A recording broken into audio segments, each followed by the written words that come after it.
Hi friends, మనకి నిన్న women's టీ20 వరల్డ్ కప్ మొదలైంది. ఫస్ట్ మ్యాచ్ నిన్న జరిగింది. England versus Sri Lankan team. నిన్న టాస్ గెలిచి శ్రీలంకన్ టీం బౌలింగ్ ఎంచుకుంది. ఇంగ్లాండ్ తరఫున బరిలోకి దిగిన openers Amy Jones and Danni Wyatt Hodge. ఇద్దరు ఓపెనర్స్ చాలా బాగా రాణించారు. యామీ జోన్స్ తన 7th హాఫ్ సెంచరీ చేసింది. 4 4లు, 1 6, 53 రన్లు, 38 బాళ్లలో. మొదటి వికెట్ పడిపోయేలోపు ఇంగ్లాండ్ ఓపెనర్స్ ఇద్దరు కలిపి 130 పైగా భాగస్వామ్యం చేశారు. 14వ ఓవర్లో యామీ జోన్స్ తన వికెట్ మల్లకి మాదర అనే బౌలర్కి ఇచ్చేసింది.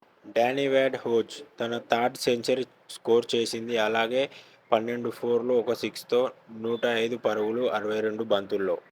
వన్డౌన్లో వచ్చిన నాట్ సివర్ బ్రంట్ 46 పరుగులు చేసింది 22 బంతుల్లో, 6 4లు, 1 6తో.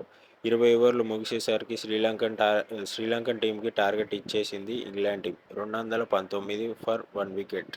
220 టార్గెట్ చేసేయడానికి వచ్చిన శ్రీలంకన్ టాప్ ఆర్డర్ ఫెయిల్ అయిపోయింది. ఇంగ్లాండ్ బౌలర్స్ చాలా మంచిగా బౌలింగ్ చేశారు.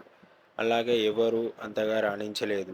హర్షిత సమరవిక్రమ చిన్న క్యామియో ప్లే చేసింది. 29 పరుగులు 18 బాళ్లలో.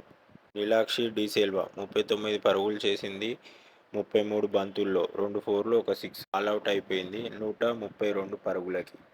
ఇంగ్లాండ్ బౌలర్ ఫ్రేయా క్యాంప్ చాలా మంచిగా వేసింది. 4 ఓవర్లలో 22 పరుగులు ఇచ్చి 4 వికెట్లు తీసింది. అలాగే ఇంగ్లాండ్ బౌలింగ్ టీం అంతా చాలా కలిసికట్టుగా మంచిగా బౌలింగ్ చేశారు. ప్లేయర్ ఆఫ్ ది మ్యాచ్ వచ్చేసి డానీ వాట్ హౌజ్.